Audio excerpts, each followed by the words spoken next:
எல்லாருக்கும் வணக்கம். முதல்ல இந்த இங்கே வருகை தந்துள்ள அனைவருக்கும் என்னுடைய மனமார்ந்த நன்றியை தெரிவித்துக் கொண்டு உங்கள் எல்லாரும் வருக என்று வரவேற்கிறேன்.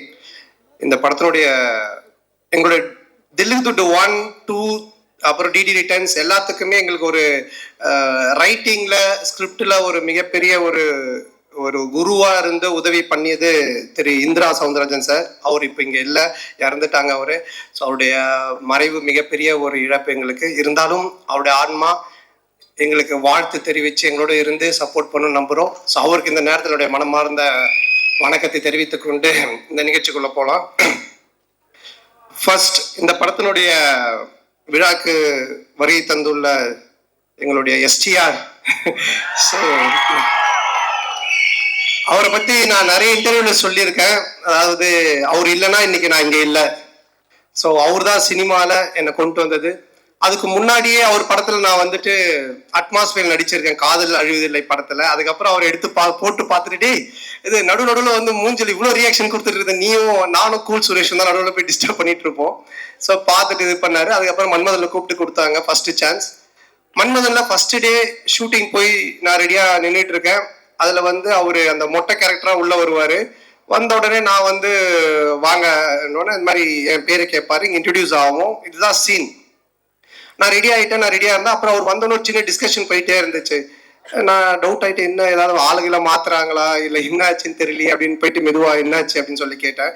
இல்லை, நீ லொல்லு சபாலேருந்து வந்திருக்கீங்க, இப்போது ஃபர்ஸ்ட் டைம் ஸ்க்ரீனில் காட்ட போகிறோம், உங்களுக்கு ஒரு கிளாப்ஸ் வரணும் ஓப்பனிங்கு, அதுக்காக யோசிச்சுட்டு இருக்க, சும்மா ஜென்ரலாக வந்து பேச வேண்டாம் அப்படின்னு சொன்னார். நான் வந்துட்டு எனக்கு கிளாப்ஸா தேட்டரில் அடிப்பாங்களா அப்படின்னு சொல்லி கேட்டேன். இல்லை லொல்லு சபா டிவியில் ரீச் இருக்குல்ல, கண்டிப்பாக உங்களுக்கு தேட்டரில் கிளாப்ஸ் வரும் அப்படின்னாரு. அப்போ நான் வந்து என்ன பண்ணணும் அப்படின்னு சொல்லி கேட்டேன். சரி ஒன்று பண்ணலாம், நான் வந்தோன்னே உன் பேர் கேட்குறேன், உன் பேர் என்னன்னா, அப்போதான் வச்சோம் பாபின்னு வச்சோம். உன் பேர் என்னன்னு கேட்குறேன், நீ வந்துட்டு பாபின்னு சொல்லு. நான் எக்கோவில் வந்து ஒரு 3 இடத்துல பாபி பாபி பாபின்னு அப்படி போட்டுட்டு மியூசிக்கெல்லாம் காமிச்சிட்டு அப்புறம் நான் சீன்குள்ளே நம்ம போகலாம் அப்படின்னாரு.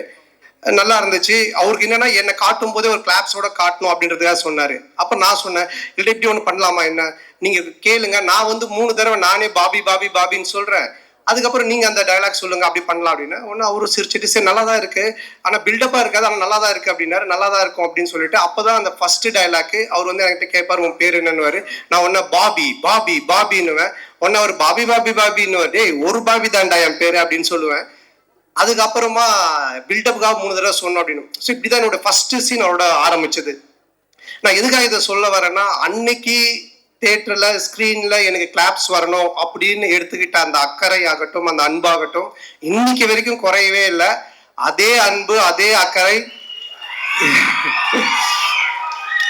இப்போ பண்ற STR 49லயுமே என்கிட்ட என்ன சொன்னாருன்னா, டைரக்டர் கூப்பிட்டு சாண்டாக்கு என்ன வேணும், சாண்டா எப்படி நம்ம நல்லா யூஸ் பண்ண முடியும், சாண்டாக்கு என்ன பண்ண முடியும், அதை முதல்ல யோசிங்க அப்படின்னு தான் சொன்னாரு. அன்னைக்கு கூட வீட்டில் போய் மொட்டை மாடியில் பார்த்து ஒரு 3 hours டிஸ்கஷன் பண்ணும்போது என்னை பற்றி மட்டுமே தான் பேசிட்டு இருக்காரு. ஸோ இப்படிப்பட்ட ஒரு அன்பும் அரவணைப்பும் கொண்ட ஒரு அருமையான ஒருத்தர் எனக்கு கிடைச்சது. உண்மையிலேயே நான் கடவுளுக்கு நன்றி சொல்லணும், எங்கள் அப்பா அம்மாவுக்கு நன்றி சொல்லணும். ஸோ ரொம்ப நன்றி. நீங்கள் I love you all the time. அதனால எனி டைம் எப்பவுமே அவருக்கு பின்னாடி அவர் கூட நான் கண்டிப்பாக நிற்பேன். அது எதுவாக இருந்தாலும் என்னவா இருந்தாலும் அது நிச்சயமாக இந்த வருஷம் STR 49 நீங்கள் பார்ப்பீங்க. சொல்லி ஆரியா முறைக்கிறான், ஏண்டா நாங்கள் கஷ்டப்பட்டு செலவு பண்ணி சத்யம் தேட்டரை புக் பண்ணால் நீங்கள் 2 பேரும் பேசிட்டு இருப்பீங்களா அப்படின்ட்டு. அடுத்தது இந்த படத்தினுடைய ப்ரொடியூசர் ஆரியா. ஸோ ஆரியா தான் எனக்கு தெரியும், ஆரியா தான் நிகாரிகா ப்ரொடக்ஷன் அவங்களுக்கு கொண்டு வந்தது. கொண்டு வரும்போது எல்லாமே சூப்பராக போச்சு. அப்போ ஆரியா வந்து ஒருத்தர் சொன்னாங்களே, கிஷோர், எங்க அவர் கிஷோர், வாங்க இவர் தான் கிளாரிட்டி கிஷோர். இவரை கூட்டிகிட்டு வந்து என்கிட்ட ஒப்படைச்சிட்டு போயிட்டான். இவரை ஃபர்ஸ்ட் கேட்டோன்னா என்ன சார்னா, அவர் வந்து ஒன்றும் இல்லை சார், எனக்கு கிளாரிட்டி இருந்தால் போதும் அப்படின்னாரு. நான் உடனே சரி ஓகே கிளாரிட்டி தானே அப்படின்ட்டேன். ஃபார் எக்ஸாம்பிள் ஒரு பேப்பர் கேட்டோன்னு வச்சுங்களேன், வெள்ளை பேப்பரா இல்லை ப்ரௌன் பேப்பரான்னுவார். வெள்ளை பேப்பர், கோடு போட்டுதா போடாதா, கோடு போட்டது, இப்படி போட்டதா இப்படி போட்டதா, சரி இப்படி போட்டது, சரி போட்டதுக்கு அப்புறமா உங்களுக்கு A4 ஷீட் வேணுமா சின்னதா வேணுமா, இப்படியே போயிட்டே இருக்கும் இந்த கிளாரிட்டி. இதுக்கு எண்டே கிடையாது. நான் சொல்லுவேன், சார் நீங்க எதனா ஒரு பேப்பர் கொடுங்க, நாங்கள் எடுத்துட்டு போறோம் அப்படின்ட்டு. ஸோ என்னன்னா, சினிமாவில் இந்த அளவுக்கு ஒரு கிளாரிட்டியாக நான் ஃபர்ஸ்ட் டைம் ஒர்க் பண்ணது இவர் கூட தான். ஆனால் அது நல்லா இருந்துச்சு. ஏன்னா பிஃபோர் பேப்பரில் நம்ம எல்லாத்தையும் கிளாரிட்டியாக பண்ணதுனால இவ்வளோ பெரிய படத்தை எங்களால் கொஞ்சம் ஈஸியாக எடுக்க முடிஞ்சது. ஸோ அவருக்கு முதல்ல நன்றி, ரொம்ப தேங்க்யூ சார். கிளாரிட்டியாக இருக்கா பேச்சு? அதுக்கப்புறமா ஆர்யா என்னுடைய நண்பர்ல இந்த உயிர் நண்பன் அப்படின்னுவாங்களே அந்த மாதிரி நாங்க கல்லூரியின் இல்ல காசு கொடுத்துருக்கான்னு சொல்லிதான் ஆகணும். அதாவது கல்லூரியின் கதை படத்தெல்லாம் நாங்க 2 பேரும் ஃப்ரெண்ட் ஆனோம். ஃப்ரெண்ட் ஆனோடனே ஃபர்ஸ்ட் படத்துல நல்லா க்ளோஸ் ஆயிட்டோம். அப்போ வந்து படத்துலலாம் பாத்தீங்கன்னா ஹீரோயினுக்கு ஃப்ரெண்ட்ஸா பெங்களூர்ல இருந்து ரிச் கேர்ள்ஸ் கூட்டு வந்து நடிக்க வைப்பாங்க. அவங்க தான் கூட வருவாங்க ஃப்ரெண்ட்ஸா. அப்ப எந்த வந்து மன்மதன் ரிலீஸ் ஆகி ஒரு 2 படம் தான் ரிலீஸ் ஆயிருந்துச்சு. பெருசா எனக்கு தெரியாது வெளியே. ரெண்டாவது அவங்க பெங்களூர்ல இருந்து வந்திருக்காங்க. ஆர்யா தான் ஹீரோ. அவன் அறிந்து மரியாதை நடிச்சு முடிச்சிருக்கான ரிலீஸ் ஆகல. ஸோ நாங்களாம் ஒன்னாதான் உட்காந்து சாப்பிடுவோம். எங்களுக்கு கேரவன் கிடையாது. அப்போ அவங்க எல்லாம் நீங்க யாருன்னு என்ன கேட்கும்போது நான் ஆர்யா ஹீரோன்னு தெரியும் இந்த படத்துல. நீங்க யாருன்னா ஒன்னு ஆர்யால என்னது இவரு யாருன்னு கேட்டீங்களா? இவர் தான் comedy super star, south India comedy super ஸ்டார்ட்டான். அவங்களா is a comedy super star south India, yes Telugu Malayalam Tamil all language is a super ஸ்டார்ட்டான். ஒன்னு அந்த பொண்ணுங்களாம் ஒரு மாதிரி டவுட்டா என்ன பார்த்தாங்க. பார்த்தோன்னே டக்குன்னு ஆர்யால மச்சான் அவங்க டவுட்டா பாக்குறாங்க, டக்குன்னு ஒரு காமெடி பண்ணு அப்படின்னா.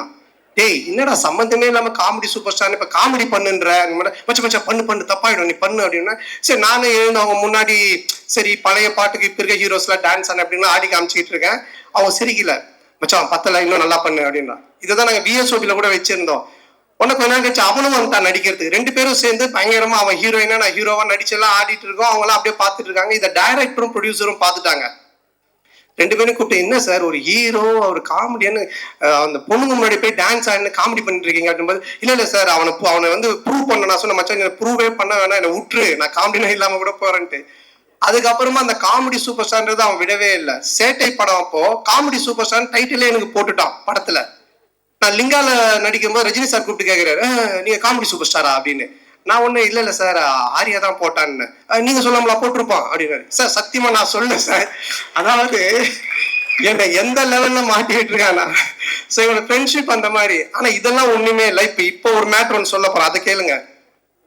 என்னாச்சுன்னா இந்த படம் ஆரம்பிச்சிட்டோம். இந்த மாதிரி ஆனந்த் போய் லைன் சொல்லிட்டான், ஆர்யாக்கு பிடிச்சி போச்சு, ஆர்யா சூப்பர் நம்ம பண்ணலாம் அப்படின்னு சொல்லிட்டான். சொல்லி முடிச்சுட்டு 6 மந்த் ஆயிடுச்சு. நான் அதுக்கப்புறம் டிடி ரிட்டர்ன்ஸ் முடிச்சுட்டு வடக்குப்பட்டி ராமசாமி அப்புறம் இங்க நான் தான் கிங்கெல்லாம் முடிச்சுட்டேன். ஸோ அப்புறம் ஆர்யா வந்தா அவங்க ஃபுல் ஸ்டோரி சொன்னாங்க. ஆர்யா கேட்டுட்டான். நான் இந்த இன்பிட்வீன்ல ஒரு இடம் வாங்கினேன். இடம் வாங்கி வீடு ஒரு பழைய வீட்டோட வாங்கினேன். அந்த வீட்டை வந்து ரெனோவேஷன் பண்ணிட்டு அங்க போயிடலாம் அப்படின்ற ஒரு ஐடியால நான் மூவ் பண்ணிட்டு ரெடி பண்ணிட்டு இருக்கேன். எங்க அம்மாவும் ஒய்ஃபும் வெள்ளிக்கிழமைனா அந்த வீட்டுக்கு போயிட்டு விளக்கு ஏற்றுவாங்க. ஆல்மோஸ்ட் அந்த வீடு செட் ஆயிடுச்சு, தான் போறோம் அப்படின்ட்டு. ஆர்யா கதை கேட்டு முடிச்சுட்டு எங்கடா இருக்க அப்படின்னு சொன்னா மச்சான் அந்த மாதிரி நான் இந்த ஒரு இடம் வாங்கியிருக்கேன்டா, அங்க ஒரு வீடு இருக்கு, அது ரெனோவேஷன் பண்ணிட்டு இருக்கேன். சரி எங்கே நான் வந்துடுறேன் அப்படின்ட்டு அங்க வந்தான். வந்து மச்சான் படம் சூப்பரா அது கதை நல்லா நம்ம பண்ணிடலாம், எவ்வளவு செலவுனாலும் பிரச்சனை இல்லை, செமையா பண்ணிடலாம்.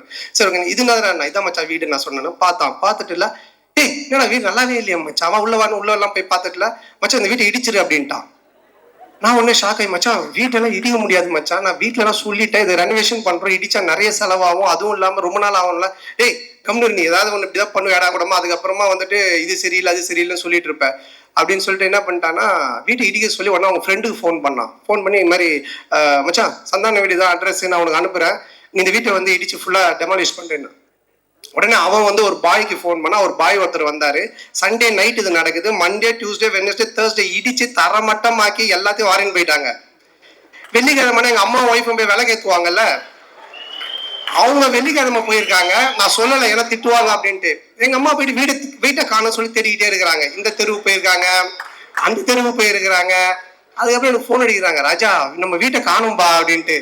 நான் எப்படா சொல்றதுன்னே எனக்கு தெரியல. அதுக்கப்புறம் கொஞ்சம் வீட்டுக்கு வரமா நான் சொல்ற மாட்டேன், வீட்டை காணுனாரு. இல்லம்மா நான் வந்து சொல்றேமான்ட்டு. அம்மா இல்லம்மா ஆர்யா வந்தா அன்னைக்கு பார்த்துட்டு வீட்டை இடிச்சிட்டு புதுசா காட்டலாம் நல்லா வரும், நான் சொன்னா கரெக்டா இருக்குமா அப்படின்னா. உடனே எங்க அம்மா ஷாக்கா, ஏண்டா நீங்க 2 பேரும் படத்துல தானடா அப்படி பண்ணுவீங்க, நிஜ வாழ்க்கையிலடா பண்ணுவீங்க, ஒரு வீட்டை இடிச்சிட்டு கிரவுண்டா ஆக்கி வச்சிருக்கீங்க. ஸோ இந்த லெவல் நாங்க 2 பேரும் ஃப்ரெண்ட்ஷிப். ஆனா என்னன்னா இதுல ஒரு விஷயம் நான் சொல்றது, 2 பேருமே இது வரைக்கும் அந்த கல்லூரியின் கதையில இருந்து இன்னைக்கு வரைக்கும் பயந்ததே கிடையாது.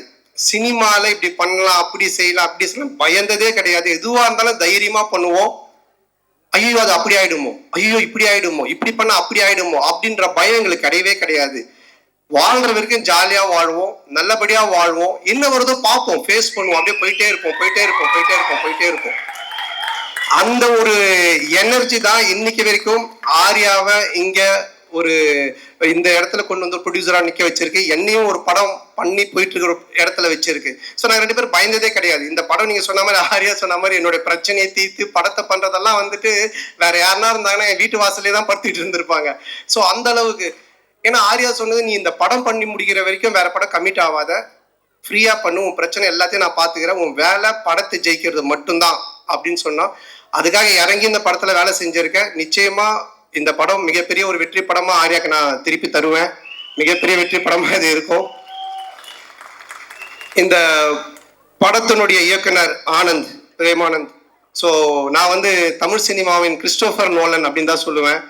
ஒரு கதை சொன்னா அதை பல லேயர்ல சொல்லுவான். டிடி ரிட்டர்ன்ஸ் பார்த்தீங்கன்னா ஒரு ஹாரர் தான், ஆனால் ஹாரருக்குள்ள ஒரு கேம் ஷோ இருக்கும், கேமுக்குள்ள ஒரு பணம் திருட்டு போற ஒரு அட்வென்ச்சர் இருக்கும். ஸோ இப்படி த்ரில்லரு, அட்வென்ச்சரு, அதுக்குள்ள கேம், இப்படி நிறைய மல்டி லேயர்ஸ்ல ஒன்று பண்ணுவான். அந்த மாதிரி தான் இந்த கதையும். இந்த கதை எனக்கு தெரிஞ்சு இன்னைக்கு ஸ்டேஜில் உட்காந்துருக்க யாருக்குமே தெரியாது. ஈவன் ஆர்யா கூட சரியா தெரியாது, யாருக்கும் நடிச்சவங்களுக்கு தெரியாது. இதை எடுத்து முடிச்சு பார்த்தா மட்டும்தான் இது புரியும். ஆனால் பார்க்கும்போது அவ்வளோ கிளாரிட்டியா, கிளியரா, அவ்வளோ காமெடியா ஒர்க் அவுட் பண்ணுவான். ஸோ அந்த விதத்தில் ஆனந்தை நான் பாராட்டுறேன். ஆனந்துக்கு மனமார்ந்த நன்றி. ஆனந்த் கூட ஆனந்த் சொன்ன மாதிரி முருகன், எங்க அவனை மேல தூக்குங்க, அவன் வந்து அந்த வானத்தை போல விஜயகாந்த் மாதிரி பண்ணுவான். அப்படியே தூரமா நின்று கை காட்டுவான், ஃபீல் பண்ணுவான். ஆனா வந்து அப்புறம் கேட்பான், என்ன சொல்லவே இல்லை அப்படின்னு. வா மேல வா வா, இல்ல சொல்லியாச்சு உன்னை பத்தி, மேல வா. இவன் தான் அங்க ஓரமா நிக்கிறான் பாருங்க, அதாவது வந்துட்டு இந்த கேட் ஓரமா. ஸோ என்னுடைய சைல்ட்ஹுட் ஃப்ரெண்டு, நான் ஜெயிக்கிறது அவனுடைய வெற்றி மாதிரி நினைப்பான். இதுல வர எல்லா காமெடி சீக்வன்ஸ் எல்லாமே இவன் பண்ண ஒரு விஷயம் தான், டீம் ஒர்க்கு. ஆனா இவன் பிடிச்சிருக்கான். அப்புறம் சேது நீ மேடைக்கு வா. சேது வா வா, பரவாயில்ல வா. என்ன ட்ரெஸ் போடலையா? வா. ஸோ சேது நீங்க படத்துல பார்த்துருப்பீங்க. ஸோ இவங்க 2 பேருடைய hard work, it's team work Sethu. So இவங்களுக்கு இந்த நேரத்தோட மனமார்ந்த நன்றியை தெரிவிச்சுக்கிறேன். இது மட்டும் இல்லாம பி டீம் இருக்காங்க, குணாமான், சுந்தர், விஜய், சரவணன், தானிஷ். ஸோ இவங்களுக்கும் இந்த நேரத்தில் மனமார்ந்த நன்றி. அதுக்கப்புறமா இதுல நடிச்ச எல்லாருமே, நம்மளுடைய Nizhal Ravi sir, Kasthuri madam, Yashika Anand and Kingsley, Maran, எல்லாரும் படத்துல இருக்கிறாங்க அப்படின்ற மாதிரி இருக்காது. மாறனுக்கு ஒரு டிவி காமெடி இருக்கு, கண்டிப்பா செம்மையா இருக்கும் அது. கிங்ஸ்லிக்கு ஒரு தலைகீழ நடக்கிற காமெடி இருக்கு. மொட்டராஜேந்திரனுக்கு ஒரு எலி காமெடி இருக்கு. அண்ட் நிழல் ரவி சாருக்கு வந்துட்டு ஒரு டாய்லெட் காமெடி இருக்கு. ஸோ யாஷிகா ஆனந்துக்கு ஒரு பாட்டில் காமெடி இருக்கு. நம்ம கஸ்தூரி மேடம்க்கு ஒரு புக் காமெடி இருக்கு. இப்படி நான் சொல்ற மாதிரி இந்த காமெடிலாம் நீங்க நோட் பண்ணி வச்சுக்கோங்க. தியேட்டர்ல கண்டிப்பா பயங்கர கிளாப்ஸ் வரும், நீங்க என்ஜாய் பண்ணுவீங்க. ஸோ எல்லாருக்குமே காமெடி வந்து அவ்வளோ நல்லா ஒர்க் பண்ணியிருக்காங்க, ரொம்ப நல்லா ஒர்க் ஆகிருக்கு. அப்புறம் இந்த படத்தினுடைய technician, cameraman sir Deepak sir, எங்களுடைய டீம் அவருடைய வேரியேஷன், நாங்கள் லைனாக ஹாரர் படம் பண்ணாலும் அவரோட அதில் ஒவ்வொன்றுத்துலேயும் ஒரு வேரியேஷன் காமிச்சிக்கிட்டே இருப்பார். ரொம்ப பொறுப்பானவர், ரொம்ப கரெக்டாக எல்லாத்தையும் பார்த்து பண்ணுவார், ரொம்ப செலவு பண்ணாமல் கரெக்டாக பண்ணுவார். ஸோ ரொம்ப என்னை அழகாக ரொம்ப நல்லா காமிச்சிருக்காரு இந்த படத்தில். ஸோ அவருக்கு என்னுடைய மனமார்ந்த வாழ்த்துக்கள். அவருடைய டீம் பாலாஜி, கார்த்தி அண்ட் கிளின்டோ, அவங்களுக்கும் வாழ்த்துக்கள். கேமராமேன் சார் வந்துட்டு ஒன்லி ஒர்க்கு மட்டும் இல்லை, அங்கே நிறைய ரோப் ஷாட் எல்லாம் போயிட்டே இருக்கும்ல, கேமராவில் தான் இருப்பார். கட்டு சொன்னோன்னே டக்குன்னு கேமரா விட்டு ஓடி வந்து ரோப்ல வரும்போது அப்படி கை கொடுப்பாரு. இல்லை சார் சிரிக்கிறாரு பாருங்க, ஏன்னா ஹீரோயினுக்கு தான் கொடுத்தாரு. கை கொடுத்தது உண்மை, ஆனால் ஹீரோயினுக்கு, எங்களுக்கு இல்லை. ஸோ ரொம்ப நல்ல மனிதர். அடுத்தது நம்ம ஆர்ட் டைரக்டர் மோகன் சார். ஸோ அவர் என்னன்னா, நாங்கள் ஒரு 4-5 செட்டு போட்டோம் கோகுலம் ஸ்டுடியோவில். செட்டு போட்டுட்டு அதுக்கப்புறம் நம்ம கிளாரிட்டி கிஷோர் சார் இருக்கார் இல்லையா, எல்லா செட்டையும் பிரித்து மாற்றி திருப்பி அதையே பெயிண்ட் பண்ணி இப்படி காட்டுங்கன்ட்டாரு. ஸோ அவர் ரொம்ப கன்ஃபியூஷன் ஆகிட்டார். டே நைட் ஒர்க் போயிட்டு இருக்குது, ரொம்ப கன்ஃபியூஷனு. இப்போ 4 சைடு செட்டு போட்டார் இல்லைங்களா, 4 சைடு திருப்பி அவர் திரும்ப கலர் மாற்றி காமிக்கிறேன்னு சொல்லி மாற்றி பண்ணிட்டாரு. நாங்கள் வந்தோன்னா காட்டுறாரு, வழி இல்லை போகிறதுக்கு, சுற்றி கிணறு மாதிரி இருக்கு. என்னடா இது எப்படி சார் இப்படி போறதுன்னா, ஏணி போட்டு ஏறி உள்ள போய் பார்த்துட்டு திருப்பி ஏணி போட்டு ஏறி வெளியே வந்துருங்க, அதுக்கப்புறம் நமக்கு எங்க வழி வேணுமோ நம்ம வச்சுக்கலாம் அப்படின்ற லெவலில் ஒர்க் பண்ணாரு. ஏன்னா நாங்கள் காமெடி செட்டுக்குள்ள பண்ணும்பொழுது இதை மாத்துங்க அதை மாத்துங்க, இதை இடிங்க அப்படின்னுவோம். ஸோ அதெல்லாம் தாங்கிக்கிட்டு அவருடைய டீம் அவரும் ஒர்க் பண்ணாங்க. ஸோ இதுல ஒவ்வொரு ஒர்க்குமே செட் ஒர்க் அவ்வளோ பியூட்டிஃபுல்லா இருக்கும். மோகன் சாருக்கு நன்றி. அண்ட் தென் இந்த படத்தினுடைய மியூசிக் டைரக்டர் ஆஃப்ரோ, மிகப்பெரிய பலம். ஒரு படத்துக்கு மிகப்பெரிய பலமே அதனுடைய மியூசிக்னுவாங்க. இப்பவே இந்த சாங்கு கோவிந்தா சாங், அப்புறம் இன்னொரு சாங் ரெண்டுமே நல்லா ஹிட் ஆகி வைரலாக போயிட்டு இருக்கு. ரீ ரெக்கார்டிங்கில் ஆஃப்ரோக்குன்னு கண்டிப்பாக நீங்கள் கிளாப்ஸ் பண்ணுறாம ஒரு 4 இடம் இருக்கு. ராஜேந்திரன் சாருக்கு ஒன்று வாசிச்சிருக்காரு, அந்த இடம். இன்னும் ஒரு 3 இடம் இருக்கு. விட்டு சாங், ஆனால் செம்மையா இருக்கும் அது. அதுக்கு என்னோட வாழ்த்துக்கள். And heroine Geethika. So Anand சொன்ன மாதிரி ஃபர்ஸ்ட் டே வரும்பொழுதே அவங்க எல்லா costumes, pedicure, manicure, hair wash எல்லாம் பயங்கரமாக வந்தாங்க. வந்த உடனே இப்போ எங்களுக்கு என்ன காஸ்டியூம்னு அந்த தலையெல்லாம் அழுக்காக்கி கையெல்லாம் அந்த கரியில் போட்டு பெரட்டி அழுக்கு கவுனை கொடுத்து அப்படிதான் எடுத்தோம். பட் ஆனால் அவங்க வந்து அதை ரொம்ப நல்லா பண்ணாங்க. உடனே மூட் அவுட் ஆகி ஐயோ என்ன இப்படி இருக்கம்லாம் இல்லாமல். ஸோ அது மட்டும் இல்லாமல் ஒரு 3 வேரியேஷன் கேரக்டர் பண்ணியிருக்காங்க. ஜெசிகா, ஹர்ஷினி இப்படிலாம் பண்ணியிருக்காங்க. ஸோ ரொம்ப நல்லா பண்ணாங்க. ஸோ அவங்களுக்கு இந்த நேரத்தினுடைய வாழ்த்துக்கள். அண்ட் எடிட்டர் பரத், என்னுடைய படத்தில் நாங்கள் எழுத ஆரம்பித்த பேப்பர்ல இருந்தே கூட உட்காந்து கட் பண்ணிட்டு இருந்தாரு எடிட்டிங். ஸோ அவருக்கும் வாழ்த்துக்கள். அண்ட் இந்த டீம், என்னுடைய டீம் குஷி, ககன் அண்ட் மகேஷ், இளங்கோ, இவங்க எல்லாருக்கும் வாழ்த்துக்கள். அண்ட் இந்த படத்தினுடைய மெயின், அதாவது வந்து டிடி தில்லிதுட்டு 1, 2, 3 இதெல்லாம் பார்த்துருக்கேன். டிடி ரிட்டர்ன்ஸ் அதே டீம் எல்லாம் பார்த்துருக்கேன். இதில் என்ன புதுசு, இதில் நம்ம என்ன பார்க்கறதுக்கு இருக்கு அப்படின்னு நீங்கள் நினைச்சீங்கன்னா, Gautham Menon sir, GVM sir இருக்காங்க, அண்ட் செல்வராகவன் சார் 2 பேர் இருக்காங்க. இந்த 2 பேருமே ஹாரர் ஜானர்ல இப்படி ஒரு கேரக்டர் பண்ணியிருப்பாங்களா அப்படின்ற மாதிரி தான் ஒன்று பண்ணியிருக்கோம். அது உங்களுக்கு பெரிய ட்ரீட்டா இருக்கும், ஒரு மிகப்பெரிய ஒரு எக்ஸைட்மெண்ட்டாக இருக்கும் அவங்க 2 பேருடைய போர்ஷன்ஸ். ஸோ அவங்களுக்கும் இந்த நேரத்தில் என்னுடைய மனமார்ந்த நன்றியை தெரிவிச்சுக்கிறேன். And then stunt master Selva and Hari master அவர்களுக்கும், டிசைனர் தினேஷ் அண்ட் எல்லாருக்குமே இந்த நேரத்தில் என்னுடைய மனமார்ந்த நன்றி தெரிவிச்சுக்கிறேன். அப்புறம் இந்த படத்தை ரிலீஸ் பண்ணக்கூடிய செண்பகமூர்த்தி சார் அண்ட் ராஜா அவர்களுக்கும் என்னுடைய நன்றி. அண்ட் இந்த படத்தின் சேட்டலைட் ரைட்ஸ் வாங்கியிருக்க ZTV அவர்களுக்கும் என்னுடைய நன்றி.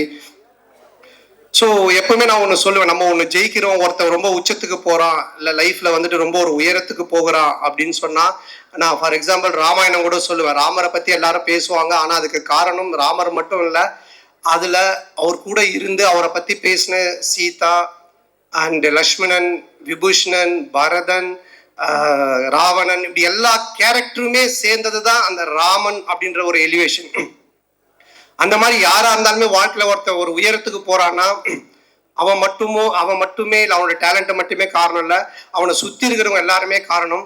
அப்படி என்னை சுத்தி இருக்கிற இங்க இருக்கிற என்னுடைய நண்பர்களாக இருக்கக்கூடிய மேடையில் இருக்கக்கூடிய எல்லாருமே, அப்புறம் அந்த ஏதோ சிரீஷ் நண்பர் அந்த கடைசியில் உட்காந்துருக்காரு. ஸோ இந்த மாதிரி ஒரு நட்பெல்லாம் கிடைச்சது எனக்கு மிகப்பெரிய ஒரு பாக்கியம் தான் நினைப்பேன். என்னுடைய முதுகெலும்பா இருந்து என்னுடைய டீம் எனக்காக எழுதிட்டு இருக்கிறது, இந்த மேடையில் உட்காந்துட்டு இருக்கு, எனக்கு வாய்ப்பு கொடுத்த STRல இருந்து இன்னைக்கு நான் இங்கே ஹீரோவா இந்த படத்தில் நிற்கிறதுக்கு காரணமா இருக்கு ஆர்யால இருந்து, மாறன்ல இருந்து எல்லாருமே. அண்ட் தென் அன்னைக்குல இருந்து இன்னைக்கு வரைக்கும் எனக்கு சப்போர்ட் பண்ணிட்டு இருக்கிற மீடியா அண்ட் ப்ரெஸ். ஸோ ரொம்ப நெருங்கிய நண்பர்கள் நிறைய பேர் இருக்கீங்க. பர்சனலாக ஃபோன் பண்ணி இது இப்படி சொல்லுங்க, இதை பண்ணுங்க, செய்யுங்கன்னு எனக்கு சப்போர்ட் பண்ணிட்டு இருக்கீங்க நீங்க. அதுக்கப்புறம் ரொம்ப என்ன சொல்றது, நம்ம ஃப்ரெஷ்ஷாக ஜாலியாக ஒன்று ஒர்க் பண்ணால் நம்ம குடும்பம் ஃபர்ஸ்ட் ஹாப்பியாக நம்மளை வச்சுக்கணும். ஸோ என்னுடைய அம்மா, என்னுடைய மனைவி, என்னுடைய குழந்தைகள், ஸோ அவங்களுடைய இன்புட்ஸ், அவங்களுடைய அன்பும் அரவணைப்பும்.